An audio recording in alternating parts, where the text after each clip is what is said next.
right, welcome back to the MovieBabble Podcast. This week you've got myself and Nick. How are you doing, Nick? What's going on, buddy? Happy to be here. So we've got quite the smorgasbord of movies coming up in this episode. I think these movies are all very different, just in terms of feel and subject matter, which is kind of nice. I think it's gonna be pretty hit and miss. There's a couple that will probably be pretty dicey. So let's just go ahead and jump into the big one. I guess the big one. We're gonna go with Eternals. Question mark? So Eternals is a Marvel movie featuring probably the most obscure characters we've seen so far, I think. What Probably.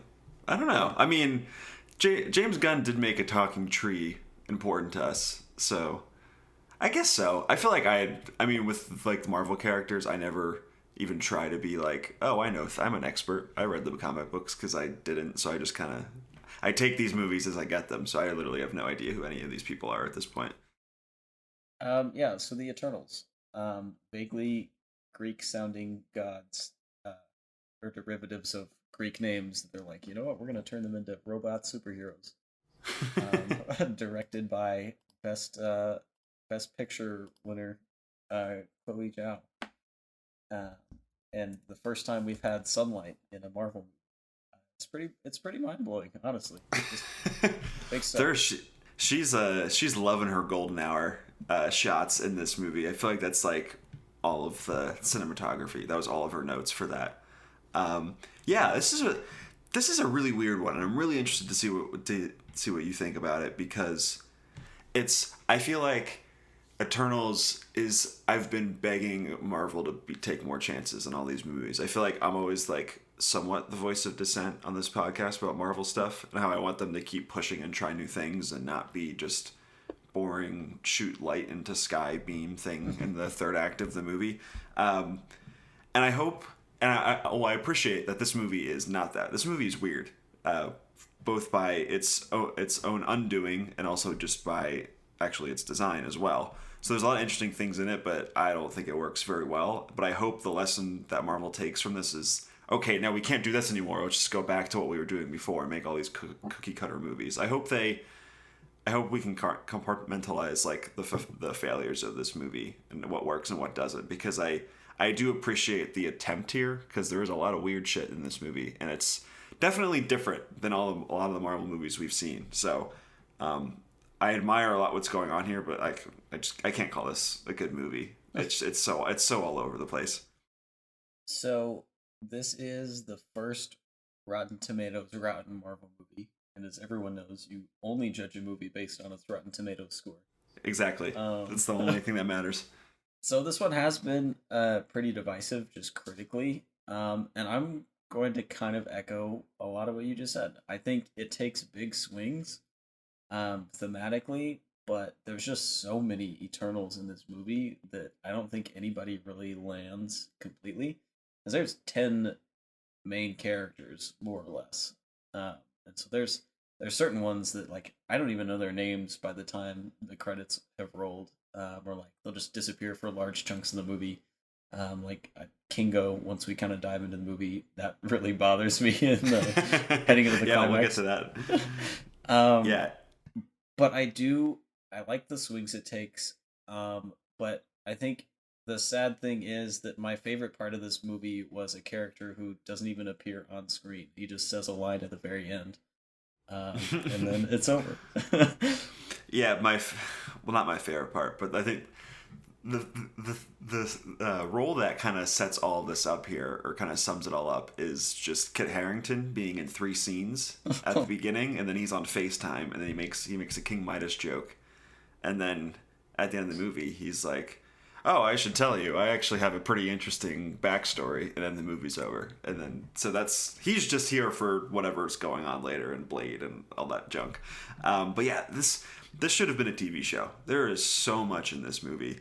And I feel like even with the success of Loki, which is one of the recent Marvel projects that I really like, I think Loki's really cool. And just like you said, there's 50 main characters in this movie, and this movie's already 2 hours and 40 minutes, and it's cramming so much and bouncing across so many timelines and going back and forth to ancient Mesopotamia, then coming back to present day, then for some reason going back thousands of years again for no reason.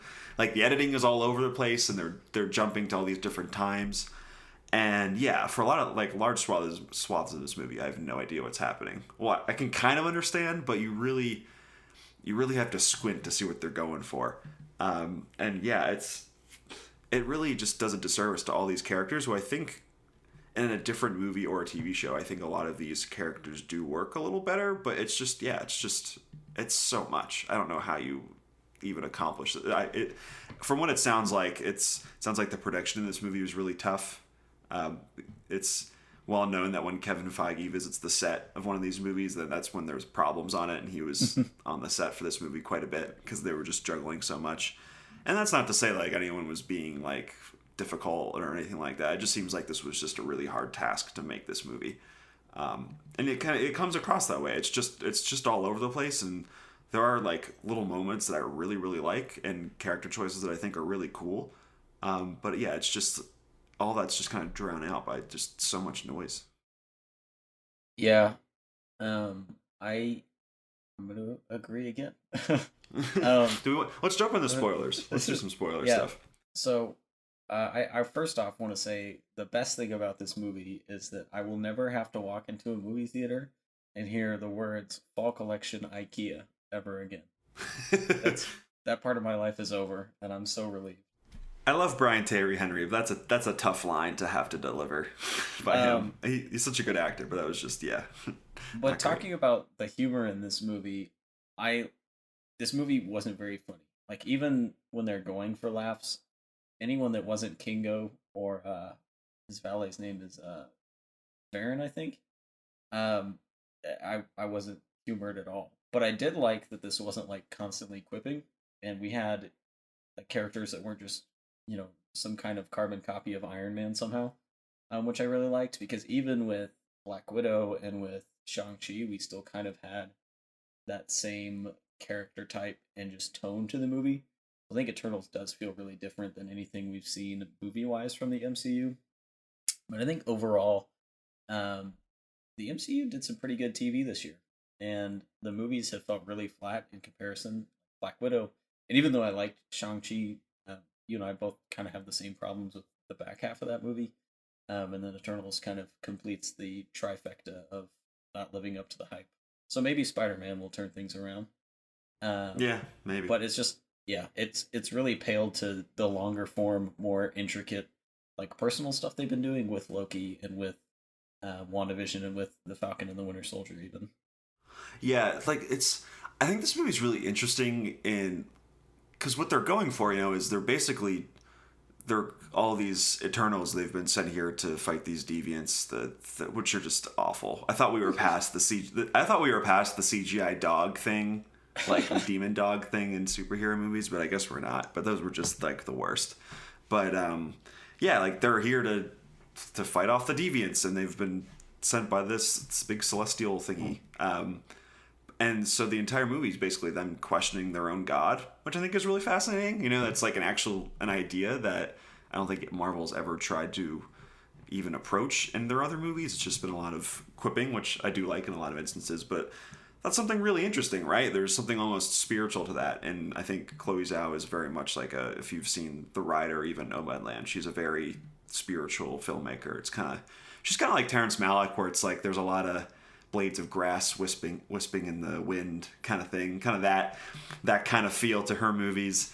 And I admire those approaches to stuff. But yeah, like you said, like when people do try to start making jokes, it just feels weird. Like even Kumail as Kingo, who I liked, it just feels like he's in an entirely different movie than Richard Madden just being like somewhat depressed and stone-faced the entire time, And there's just so many things that are all over the place. And I think one of the biggest issues of this movie is, one, the story is incomprehensible. That's a whole other issue. But I don't really buy the Gemma Chan and Richard Madden central relationship very much, which is weird because I think they're both really charismatic actors, especially Richard Madden. Like if you've seen him in anything like either Game of Thrones. Yeah, Rocket Man. He's just the most charming dude ever. And here he's I mean, he's supposed to be robotic, but he's like really overplaying it to a point where like you really just don't feel much. And part of it is also because of the way the plot works. You know how it's kind of it has its own reveals that it's waiting to show you until there's 30 minutes left in this 5-hour movie. So he has to like play up this robotic sense of him. You don't really get a sense of who he is until the movie's almost over. But yeah, it just like Richard Madden and Gemma Chan's character, they just don't feel very well drawn. Like I don't really. Can you explain what Cersei's like powers are? Like I don't really know what she is as a character after spending so much time with her. That's a pretty big problem, right? Yeah, and I think there were just some editing things that made Icarus, Richard Madden's character, feel just really confused by like who is he? What does he actually want? What is he actually feeling? Like the big reveal for him that he's the one that killed Ajax is Salma Hayek's character, I believe. Yeah. Comes right before the surprise reveal when Cersei and all the other Eternals find out. And I was like, why would they not drop this surprise reveal first? Because it really tries to like play on this tension where all the Eternals are like, whoa, what? But as the audience, we've already known he's a bad guy for like 15 minutes at that point. So there's just like no weight to his decision. I don't really understand what any of his motivations in this movie were to begin with, because it's like, they're there to birth another Celestial, and he knows that. Salma Hayek knows that. Nobody else does. And then the ultimate choice is like, well, do we potentially create billions of lives, or do we save the how many people are on Earth? Like 8 billion people. And so I think that in itself could be an interesting question, but you never really see these characters or understand the way that they're trying to wrestle with it. And especially like Kingo, like when it comes time for him to kind of weigh in, he's like, well, I'm going to sit this one out. And then he just leaves. Like just straight up leaves. He's just not in the third act of this movie. And it's so weird because they're setting up that weird Unimind thing to fight against the Celestial. So you would figure that they would need him to do that, right? But he's just not there. So it's like, wait, what is happening? And the other weird thing too is where at the end where like Gemma Chan, she stops the Celestial and like freezes it, and then Icarus is just like, I'm sad now, I'm gonna go fly into the sun because my name's Icarus. I guess that's just what I have to do, right? Like it, I don't like it. He's like, all right, I'm gonna just go suicidal and just go into the sun now that we've done this. It's just such a weird, like, there's just like that connective tissue where it's like, why are you doing this? What are you doing here? And it's just very, very bizarre. And there's a lot of other things interesting. Like I really like Barry Keoghan in this as Druig. Like he's doing and that's one thing I do admire of Chloe Zhao is like a lot of the actors are trying different performance styles. Like Barry Keoghan is like acting like he's still in one of the 50 A24 movies that he's been in over the years, where he's like really mumbly, and just kind of like you really have no idea what his motivations are for most of the movie. And he was really captivating even when he's just kind of just saying regular dialogue. And I like him. I love his relationship with what's the deaf Lauren Ridloff, Makari. Yeah, I thought their relationship was really warm because it's just like something where they were probably just like playing on set where they're like putting their arms around each other or like snuggling. There's like a lot of like non-vocal work in their relationship that works really well. And same with I really liked the friendship, or not even, I don't even know what it was, but the friendship between Gilgamesh and Thena, where you don't really get a sense that there's like a romantic connection there, but Gilgamesh is like, I respect you so much that even though your brain is going haywire, I'm gonna help you throughout the rest of our lives together. It's kind of sweet, you know? It's like a really cute kind of relationship they have there, and those are two things you really don't see in Marvel movies, and I really liked those. Like, I honestly just want their own kind of movies, but you know that would never happen. But so yeah, it's very weird. There's like a few really cool things I do like, and then you have one of the Skarsgårds who voices the demon dog, and it's very weird, right? So I feel like you could have cut the deviants out of this movie entirely, and it wouldn't have absolutely changed. Like, because at a certain point, they drive like the very first act a little bit because they're like, oh, the deviants are back. Let's go assemble the super team and take them all out. But then they're pretty useless. Like they don't even contribute to the final battle at all. Like they go into a cave, Angelina Jolie fights them, kills one of them, and then like that's it. Like they have no impact on the Yeah. story. And at a certain point, like the Celestials have taken over, Icarus has taken over as the bad guy.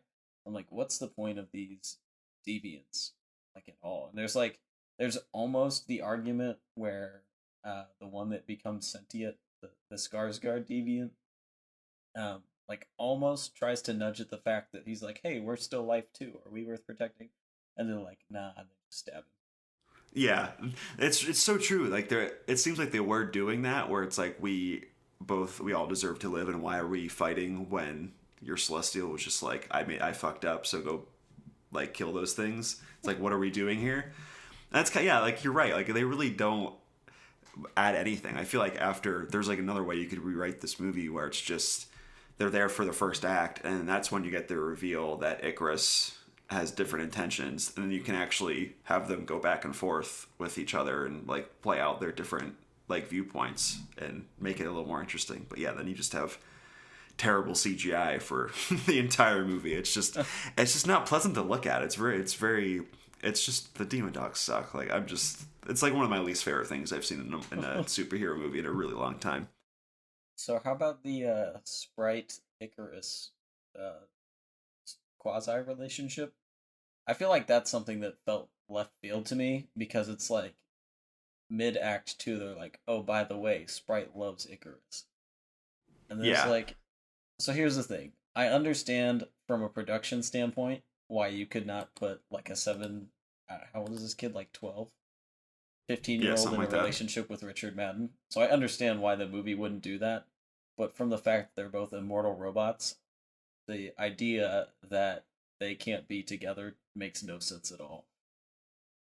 Yeah, it's a weird thing where it's like I thought she was like an adult trapped in that 15-year-old body where she has her knowledge in her brain is like an adult, but she's stuck in that body. That's what it seemed like she was getting at in like a few throwaway lines, which I thought were interesting.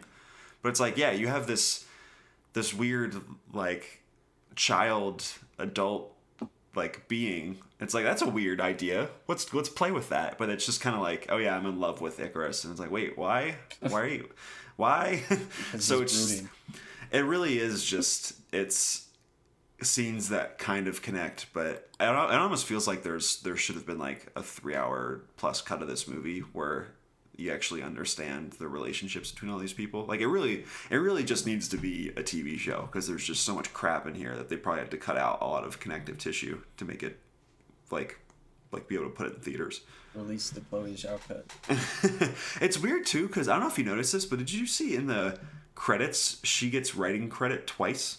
Yeah, so that I've never seen that before. One of the times she was with a partner, I believe. So I'm trying to pull up the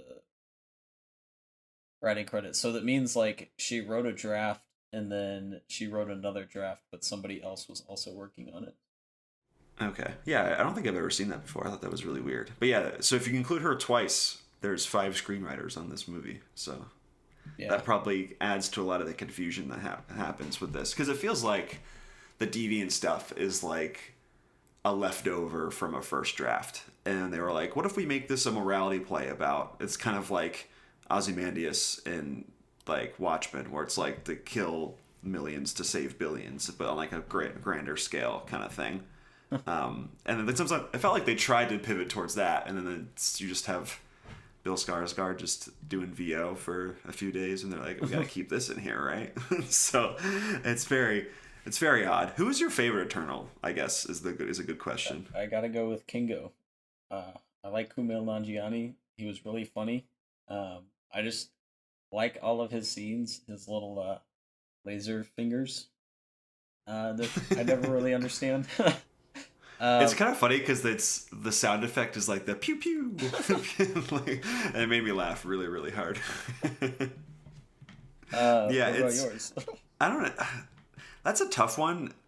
I feel like I'm connected the most to Gilgamesh because I really liked how he like took care of Thena, and I just really like Brian Tyree Henry as an actor, and I felt like his storyline, which has some baffling choices with like the Hiroshima sequence, which was just so weird, where he's that's another thing with this movie because like it's jumping to so many things. Like basically he says he thinks he's to blame for Hiroshima because he gave man the like technology and things like that, but it's literally just like a 2 second scene of him just in the rubble at Hiroshima with like just kneeling in it, and then it cuts away to something else, and it's so like tasteless. I really like that. Really turned me off to the whole movie, but I just think he's a really good actor, so I really liked a lot of his other stuff, and I thought his relationship with his husband and his kid was actually really endearing, and I actually cared about them in a lot of for whatever reason. But Yeah, and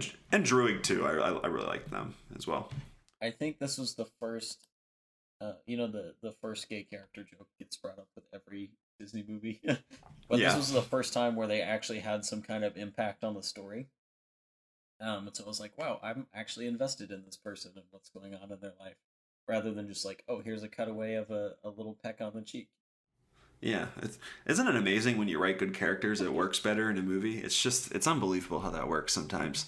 Um, yeah, that's why I do feel weirdly attached to this movie in some ways because I think Chloe Zhao, the movie she wanted to make, is this like very interpersonal, like really loving and warm character piece that's in a Marvel movie, you know, because there's a lot of really warm connections between a lot of the characters that I felt like oddly like I was like, oh, that's really touching a lot of the times, and I think a lot of the actors are great. So and like there's a lot of like beats where I was like I'm kind of invested in this movie just because I really liked that was a really interesting moment those two characters had that I don't really see in these kind of movies. But then yeah, and then you get to the action, which is a lot of the time like just really bad CGI, or then the plot beats just like are flying all over the place. So it kind of gets all those little nice moments just kind of get lost between all of it. But I don't know. I really like Chloe Zhao, and I hope she doesn't get like her career isn't like damaged because of whatever the fallout of this movie is. Because I think she's super talented. Yeah, and I feel like the audience reactions to this were positive enough, and it's a Marvel movie, it'll make enough money that hopefully she won't get like booted into oblivion like the people that directed Captain Marvel. Yeah, Bowden Because at and least Fleck haven't. They don't even have like another project coming up, like an indie or anything like that. It's crazy. yeah, they just got dropped from or I guess they never got picked up for the Marvels, which is pretty odd because we're at a point in the MCU where like everybody that does a first movie is making the second one, and it was like nah. Yeah, very Um, very strange. but I feel like she also still has the best picture, best director hype carrying her for a Yeah, little bit. I So hope so. And it's also just so weird. I still cannot get over the fact that this is the person who did The Rider and Nomadland and a bunch of other really small and delicate movies, and now she's doing this $300 million Goliath thing. It's just insane to me. But yeah, it's just there's a lot of little stuff I like in it, and weirdly excited about the two stingers, which I guess we can talk about. But yeah, it's just I don't know. There's a lot of the stuff it's weirdly captivating, but I don't know. It's not good. It's not a good movie. yeah, let's get into the stingers. Harry Styles is in the MCU as Thanos' brother, named Star Fox. Not the Star Sure. Fox. I was disappointed. I was expecting like Star Fox from Nintendo 64 to just barrel roll in there, but I guess we can take the lesser of two Star Foxes. Um, so I don't really understand how any of that works because Thanos very much doesn't look like an Eternal. Um, Hmm. I did like Patton Oswalt as a little like teleporting troll. I thought he was kind of funny. Yeah, Uh, this is drunken troll, right? Yeah, it's good. and I think now that they've kind of established the idea of Celestials and Eternals and just like the bigger cosmic Marvel universe, I think the inevitable Eternals 2, they can't even just call it like Eternals with an S. Like Eternals would be a great sequel. Uh, Good. but Very good. Eternals is. But I think they'll have a much more streamlined Eternals 2. I think the setup was pretty promising, at least plot wise, to be like, okay, this is gonna be a lot more focused second time. And it feels like, I mean, with that stinger, it would be like an entirely different tone, which would be weird. Which, I mean, if you're Marvel and you say like, oh, this movie clearly wasn't that successful, I mean, you have to pivot in some ways, and so maybe that means they go back to the more jokey stuff, which, you know, it gets tiring sometimes, but when it's done well, it's done well. Guardians movies are really lovely. It works. Yeah, it works, you know? So, and I like Harry Styles. I like his music. I thought he was good in Dunkirk as that douchebag soldier. I think, and he's in that the Olivia Wilde movie with Florence Pugh, Don't Worry Darling. So he's in that. So he's getting picked up for a lot of stuff. So he's got something, I guess. And apparently, from what I understand, the Star Fox character is like this big like sex symbol in the Marvel universe. He's played that way. He's like their version of Cupid, from what Wikipedia is told. So he's so like. I feel like that makes sense, right? Is Aphrodite's son, I think, if I remember my mythology, and that's who he's based on. So that would kind of make sense. Yeah, I feel like that's pretty good casting then. So why not? Who cares? Let's do it. Let's see what happens. I mean, I would have picked Paul Walter Hauser, but doing his Cockney accent from Cruella. I just that'd want be great. him in every movie. Yeah, it's true. Why isn't he? I feel like every other actor is in the MCU. I feel like it's overdue at this point. He's in the Disney lineup after Cruella. He could be in Fantastic Four. As what? He could Dr. be the Doom? Thing. Sure. That'd be good. I think he'd be a funny Thing. That'd be pretty good. I'm ready. Come on, Paul Walter Hauser. Let me pitch this to Feige real quick.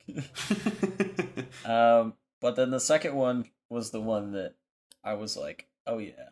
Because, more Kit Harington, because he really doesn't do a whole lot. Like, this whole movie is just to set up whatever movie he's actually in. Yeah. I cannot stress enough how dumbfounded I was when I was like, oh, he's just on FaceTime and he's not going to be in this movie again. It's unbelievable. But it sets up him and it sets up Mahershala Ali's Blade, which that's kind of sad because that was my favorite part about this movie was the guy who says one line off screen.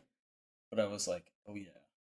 Well, you left on a high note. Made you feel good coming out of the theater. That's all that Marvel needs, right? You didn't hate your time with the actual movie, then they keep you enticed with the stingers, and you keep going on the hamster wheel. You're coming back next time. Because Blade starts filming next year, and this was like Mahershala won Best Actor, and then was like just showed up to Marvel and was like, "Hey, we're making a Blade movie." And Kevin Feige was like, "Sure." That sounds great. Same as Rami Malek, just winning his Oscar, then just going off and being the weird poison merchant villain guy in No Time to Die. Lucifer Satan, the villain from No Time to Die. But yeah, that is Eternals. But yeah, I feel so. Where would you rank this among the 3 Marvel movies so far this year? It's definitely last. You know, I don't hate it. I think there's a lot of really interesting things in it. I appreciate there was all the jokes where it's like Chloe Zhao got Kevin Feige to actually shoot outside. And then Kevin Feige was going crazy about like, oh my God, she's doing amazing stuff with this movie. She's actually shooting outside. But there is like an interesting tactile feel to this movie in a lot of scenes, and I feel like that's from like her insistence on doing that. And so I liked when there's not like the fighting scenes, which are done by the secondary directors anyway at Marvel. I think there's a lot of like really well staged scenes that actually happen in the real world, which was nice. But yeah, it just doesn't really work that well. I'd probably go Black Widow, which is a movie I really just forgot existed until just now that you mentioned it. You're welcome. And then I would do Shang-Chi just because just Tony Leung is just a god, and so that's all I need for a movie to go well. Yeah, I would actually probably put Black Widow last because Black Widow I think is more coherent, but it's really, really basic.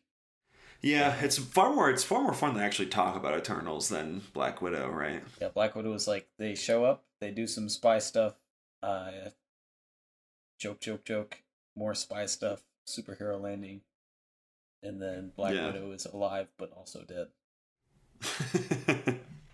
And then Florence Pugh, hooray! Yeah, I agree. Yeah, so that is Eternals. Next one we have the big one, which the Spider-Man trailer drops in a couple days. So Is every movie for you just the big one? Oh, there's two big ones. We've got House of Gucci and then Spider-Man. Which House of Gucci is number 1. I think Spider-Man is like number 3 on my list.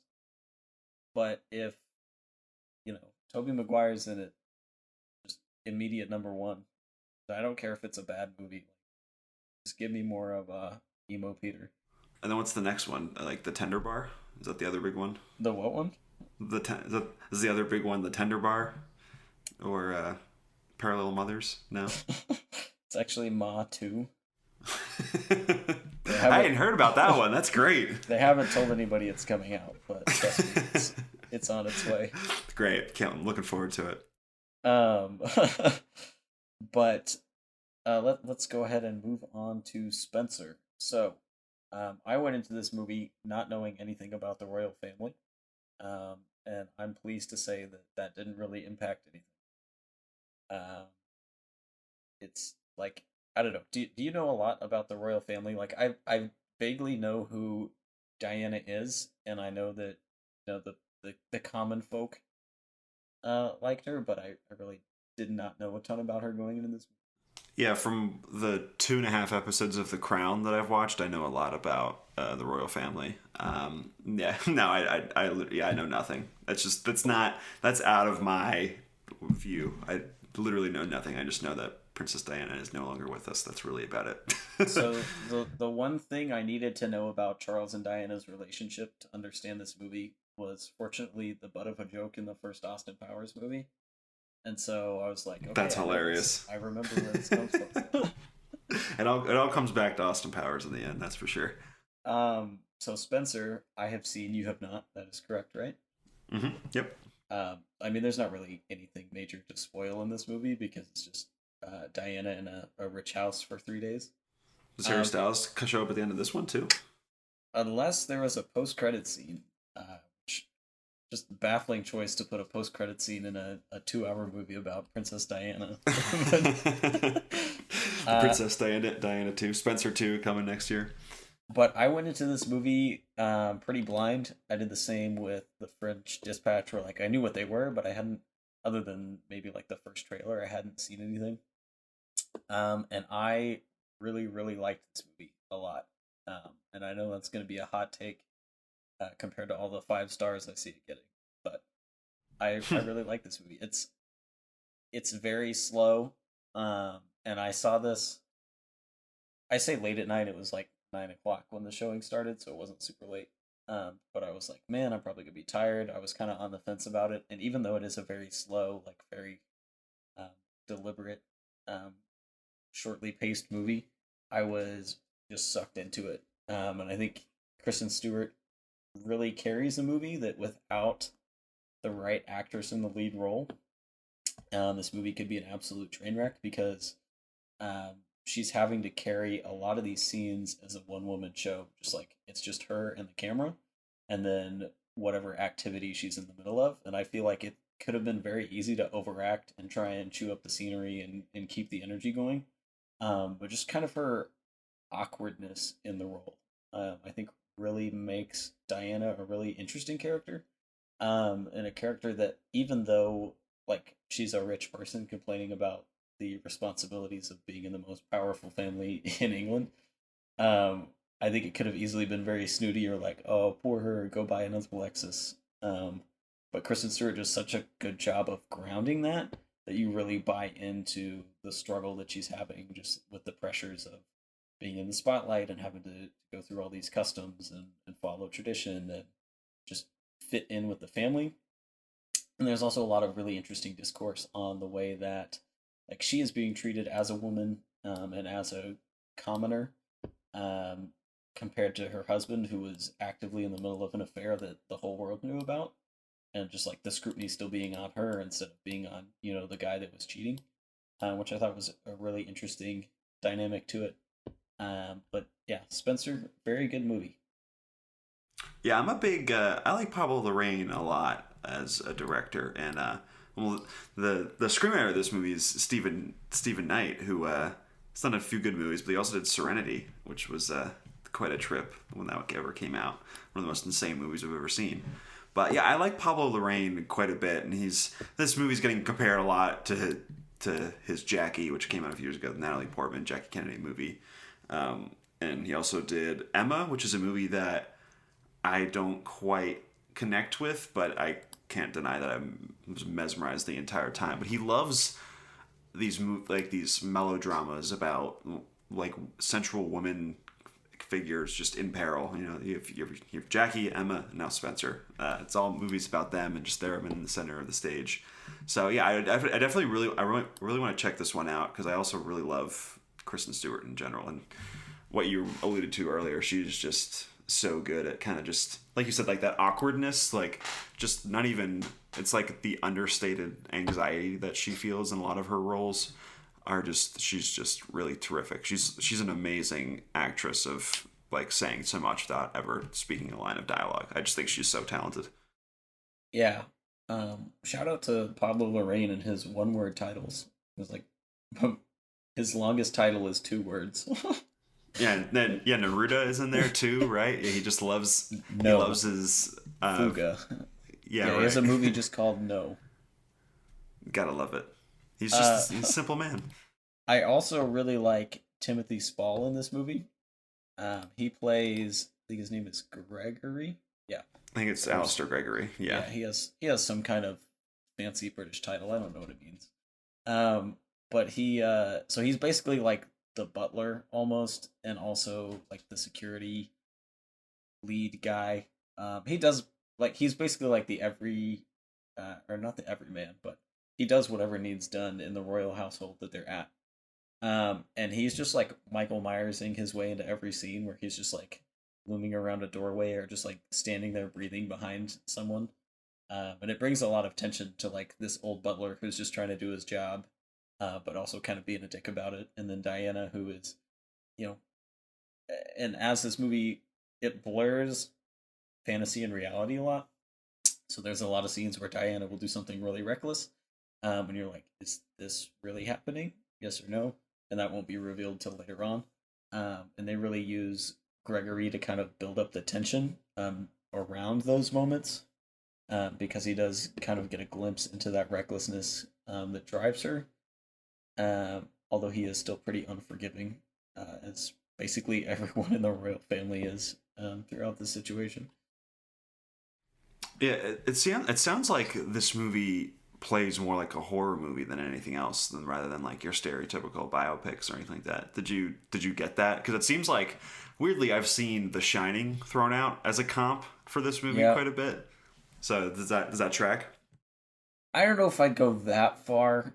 There's certainly, and they're very vague about what is real and what isn't when they do push into kind of the fantasy world, or when they do kind of let Diana jump into a delusion.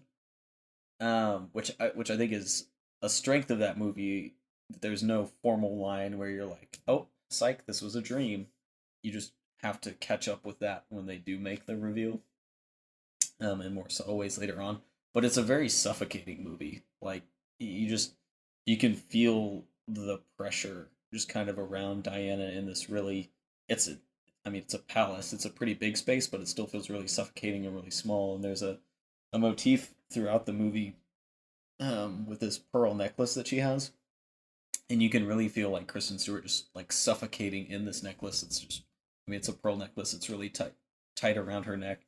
And so there are horror elements, I guess, but it's more like suspense and tension than it is any kind of like thriller or horror elements that Right. I would associate with The Shining. More of like a psychological thing than anything else. Yeah. That's cool. Like Ma. Yeah, I like Ma, exactly. Yeah, I really want to see this movie. I've been looking forward to it for a really long time because I feel like ever since the first trailer came out, it's been Kristen Stewart for Best Actress ever since, right? So, I mean, she's one of my favorite actresses, so I can't wait to see it. Yeah, and I mean she really does carry this movie because there are long sequences where it's just her and in the room, where you don't have any other characters butting in or like adding commentary. It's just her having to process all of these bigger ideas just through what she's able to do with her face and props. That's awesome. Yeah. So shout out to acting. Shout out to acting. You keep doing it once again and again. But yeah, that is Spencer. I would recommend it. I whether or not this thing will be a financial success, I don't know. It's got a $20 million budget, sitting about 6.1 million right now, so it might be kind of an uphill climb. But I'm sure the Academy Award hype will push it over the edge.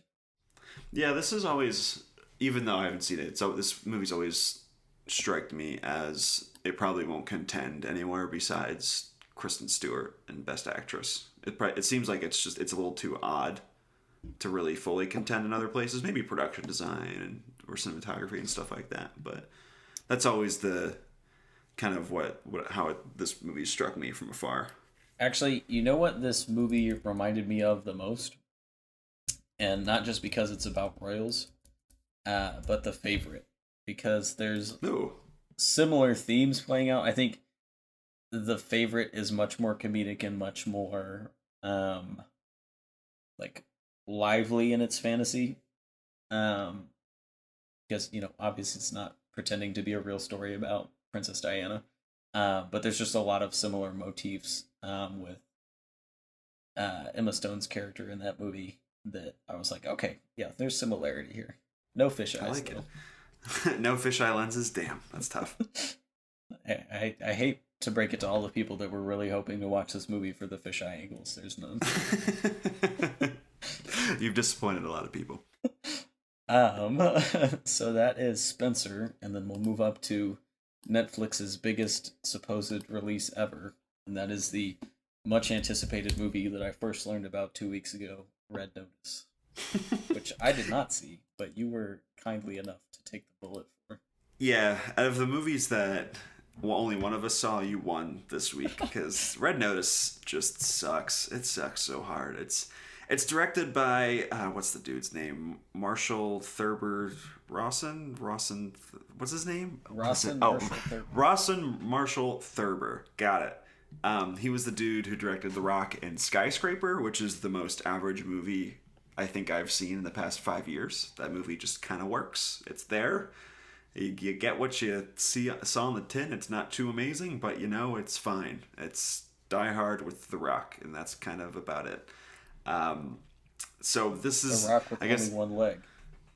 Right. So I guess we're now these guys are boys because we have Thurber and The Rock teaming up again, and this time we also have Ryan Reynolds and Gal Gadot in the cast too, which is really cool on its face. But yeah, this is an art heist movie, which you think, all right, The Rock, Ryan Reynolds, Gal Gadot in an art heist movie, that sounds pretty good, But no, this movie is not good at all, and it's basically The Rock is this FBI guy who's tracking Ryan Reynolds, and then they both have to team up through all shenanigans to beat Gal Gadot, who's another art thief. So that's basically it. They're just kind of playing back and forth off all each other the entire movie, and it just really is not fun at all. It's really just an excuse for Ryan Reynolds to just like improv the entire time. And I've seen a few interviews with Reynolds where he made the joke where he's like, Netflix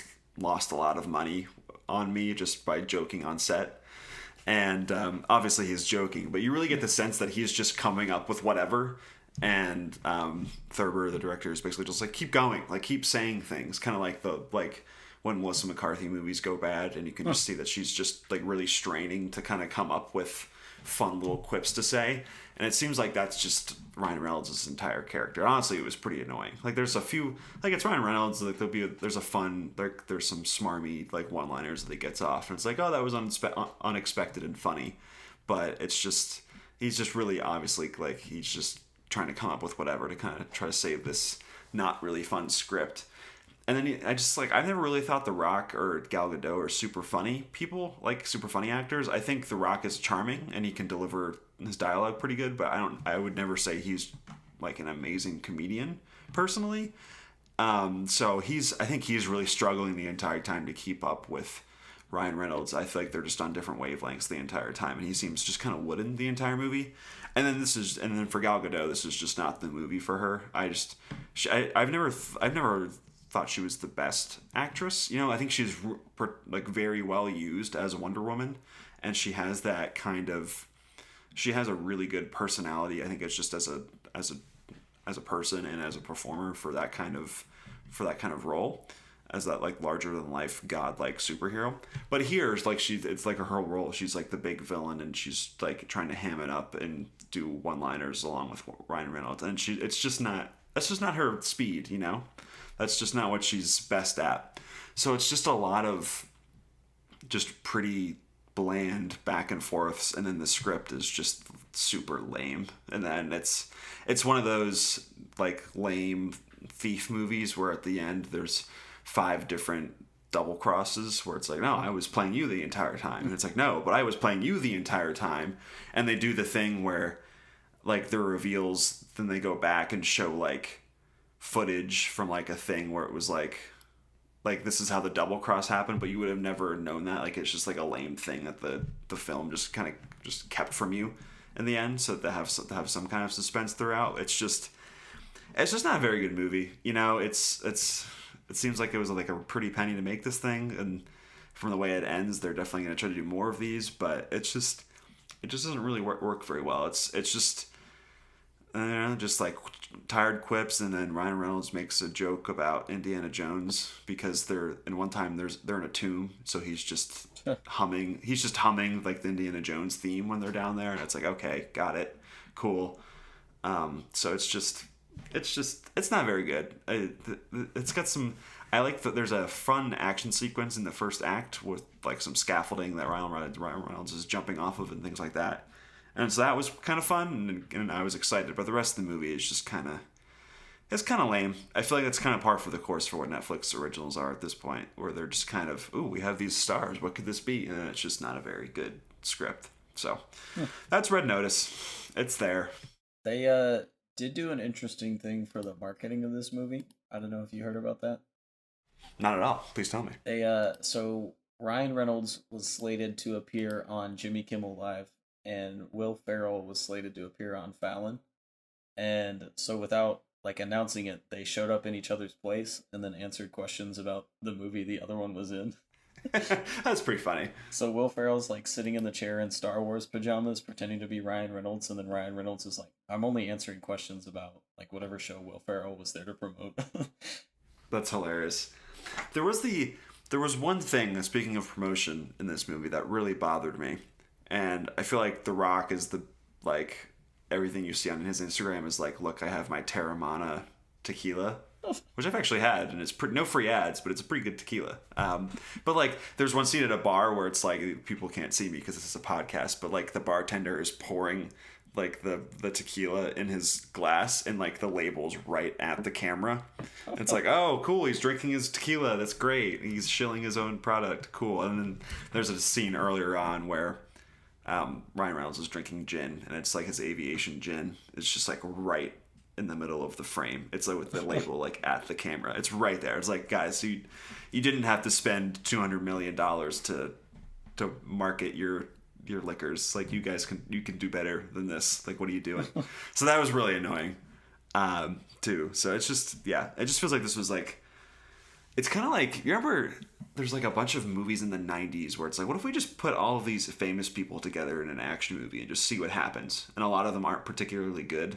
This is like, this feels like this is, yeah, like this feels like this is kind of like a, like another, like they were trying to like harken back to that, where it's like, we have all these stars, we have the star power in this movie, this is great, but it's just, the script is just really, it's just not good, and it's pretty lame, honestly. And then there's an annoying cameo at the end, which I won't spoil, but yeah, this is kind of one of the, it's not Kevin Hart, but yeah, it's I don't know. And this is such a total Netflix movie where it's just something you have on while you're doing laundry or something like that, and then maybe you like one of the lines that Ryan Reynolds said, and you get a chuckle, and then you go back to folding stuff. That's it. Then it's 2 hours and you're done. Then you move on with your life. So it's just, yeah, it didn't work. Didn't work much at all. So they're all just trying to chase that Clooney money after he made $1 billion on his. I think he had a tequila too, right? Oh yeah, Casamigos. Casamigos is really good. They're just trying no to free ads. No free ads, but yeah, Casamigos. Very good stuff. They're just trying to chase the Clune dog. Yeah, I wish they wouldn't in their movies, but it's kind of one of those big shrug movies that I don't really want to think about anymore. Don't worry, we won't talk about it. We will round out this podcast though with The French Dispatch, which, depending on where you live, might be a few weeks old. I know, like, for me, it didn't open up until this week. I don't know. Has it been playing around you for very long? I think it's been out for like a week or two around here, but I didn't have a chance to see it until this week. So interesting. Yeah, I double featured this shortly before Spencer. I'm just gonna tip my hand. I like Spencer a lot more. And I couldn't get into The French Dispatch. You know, I've never been a huge Wes Anderson guy. I do like I haven't seen a movie of his that I'm like, that sucked. But this, at least so far, has definitely been my least favorite of the Wes catalog that I've seen. Tough. I really like this movie, like, a lot. Like, I really like this movie. Yeah, it's interesting because I feel like Wes Anderson is kind of a more divisive director than I realized, because I feel like, I mean, I think my first movie I saw of his was Grand Budapest, because I was like, I was like 14, getting into movies or whatever when that came out, or something like that. I wasn't 14. When did that movie come out? 2013? It's like 10 years ago. 2014. Yeah. All right. So I was like 16 or whatever. I didn't really know much about movies. I really liked that movie, but yeah, he is kind of one of those guys where you're kind of in or you're not, but he like, his style is, he's just doing that every single time. So if you like Wes Anderson, you're probably gonna like all of his movies from from film to film. So I feel like that's kind of the same thing for this, where this is just kind of Wes Anderson on steroids, right? Because he's taken all of his production design and symmetrical framings and colors. Yeah, like, he's just going all that to the max with this movie. And then, but I was surprised too how much I liked it. So, but yeah. Well, so I guess what were some of the things you didn't like about it, or what didn't work most for you? So I didn't like a lot of the dialogue. Like, at times it almost felt borderline mumblecore to me, where they're just like talking to talk. And I think that's in particular in the Timothée Chalamet segment with Frances McDormand, which I think is the one that thematically had some of the most interesting ideas, because it's basically like just trying to look at the idea of like the rebellious youth like out there protesting for causes they don't understand, which I thought was really interesting.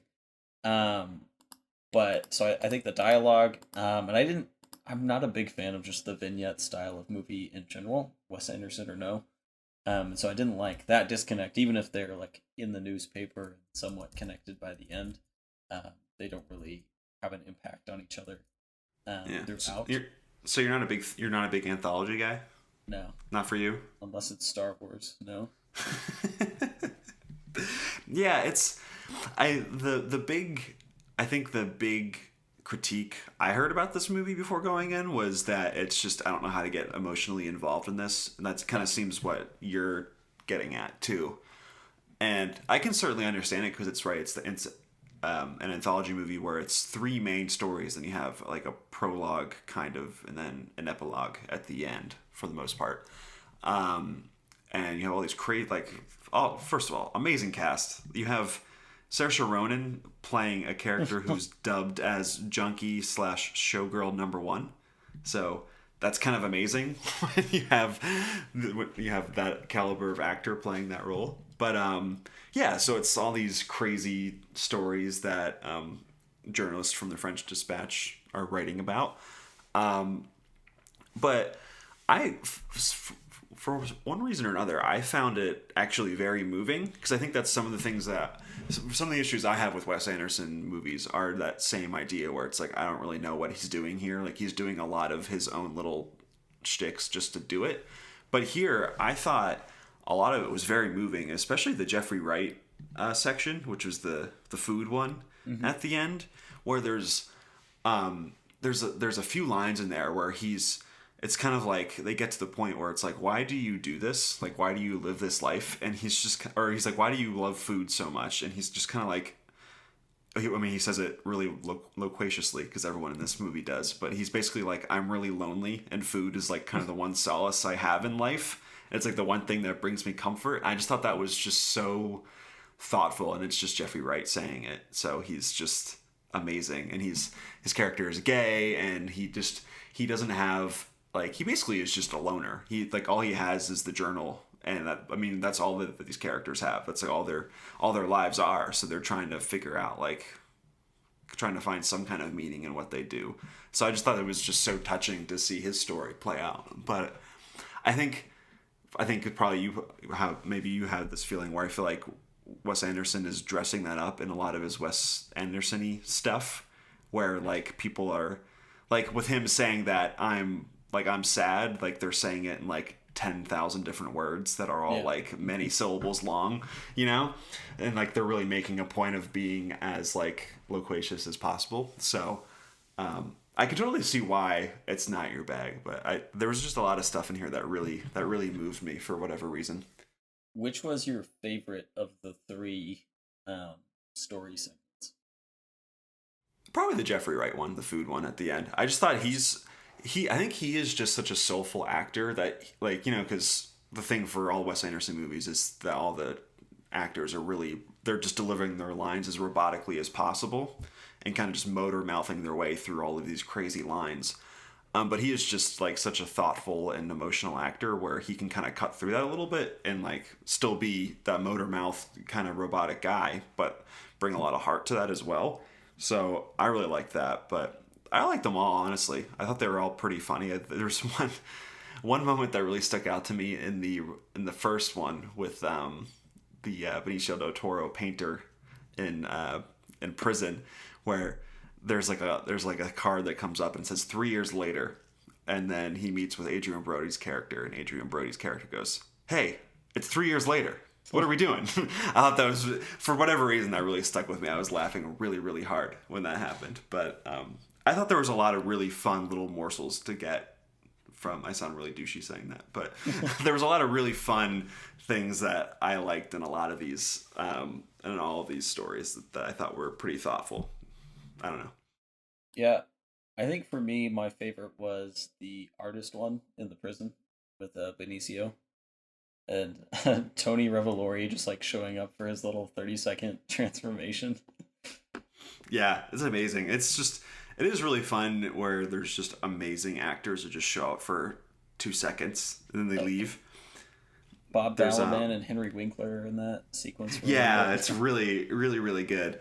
I think there's a the one thing that I've never been able to reconcile with Wes Anderson movies is that he just like loves killing stuff, but being so like blasé about it, where people will be like, "Oh yes, I like French things. Then also I beheaded 3 people yesterday," or whatever. Like he loves killing animals in his movies too. I don't think there's animal killing in this movie, but in a lot of his movies, there's animals dying. Which one?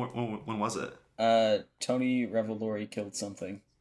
Oh, that's right. You're right. He loves killing he loves killing animals. So that's one thing where I've never been able to be like, what are you doing there? Like, what's the deal here?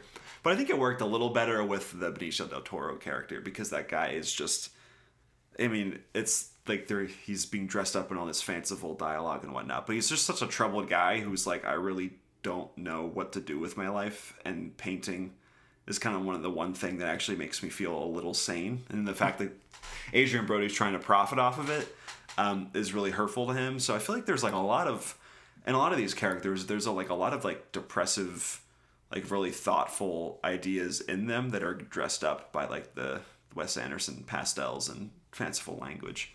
But I do think, and some of it's moving by so fast that it's hard to catch up on it, but I do think that there's a lot of emotion hidden underneath a lot of these characters and these stories. So Yeah, I don't know. It's just not for me. I liked Willem Dafoe in his chicken in coop. the chicken coop for like 2 seconds. I did like the animation sequence towards the end of the police commissioner one.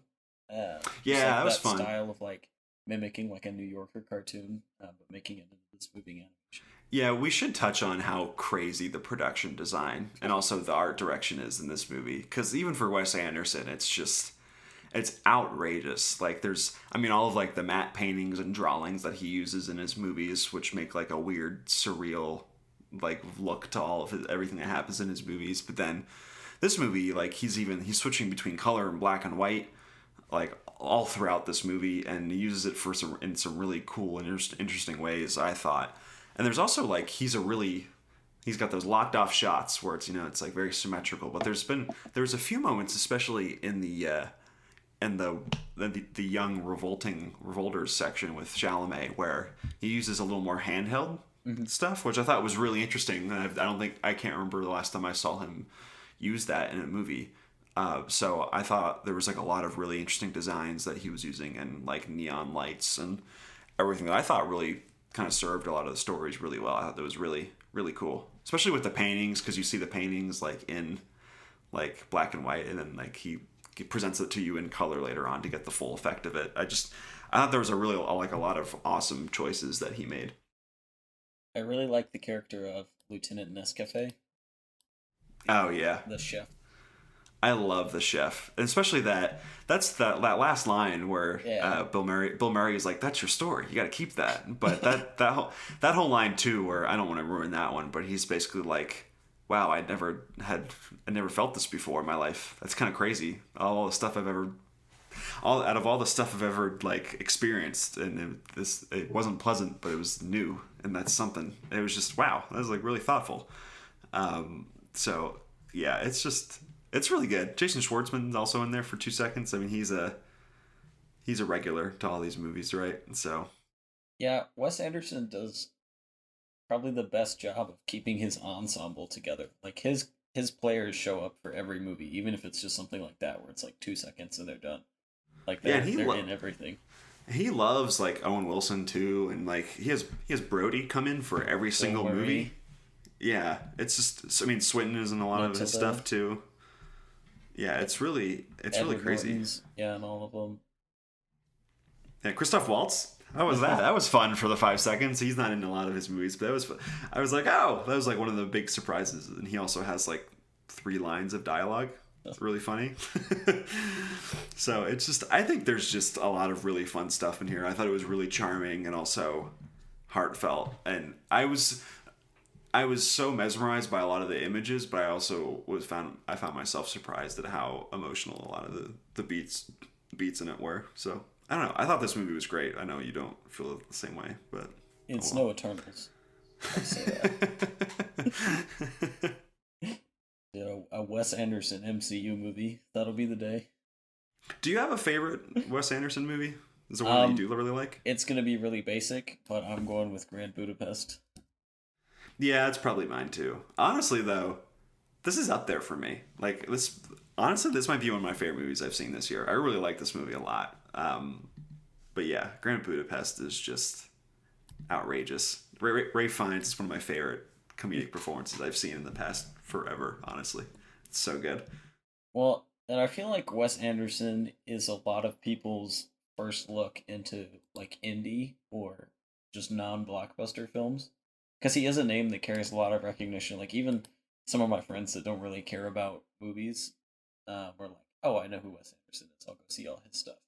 So I feel like he is just an interesting go-between where he's really... I mean, he's not making tentpoles, but he's really well-known. His movies generally are pretty well-received.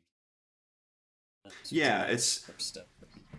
Yeah, even like my parents too. Like my mom is like, "Oh, I can't wait for the new Wes Anderson movie," and she doesn't like. She doesn't see a lot of movies, but she really likes him. And I mean, he's an auteur, right? Like he has his, for better or for worse, he has his style, and he's going to bring that to every single one of his movies. And I mean, obviously, it's there's like a lot of influences for like Jacques Tati movies and a lot of other French New Wave movies as well. But he puts his own spin on it, and it's.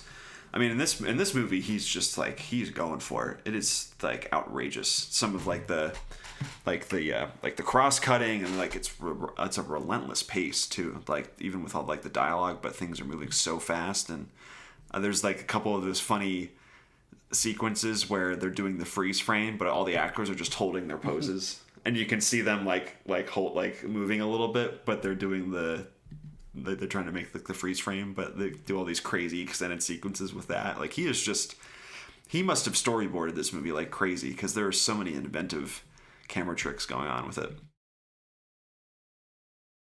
Yeah, tell you one thing, man knows how to direct.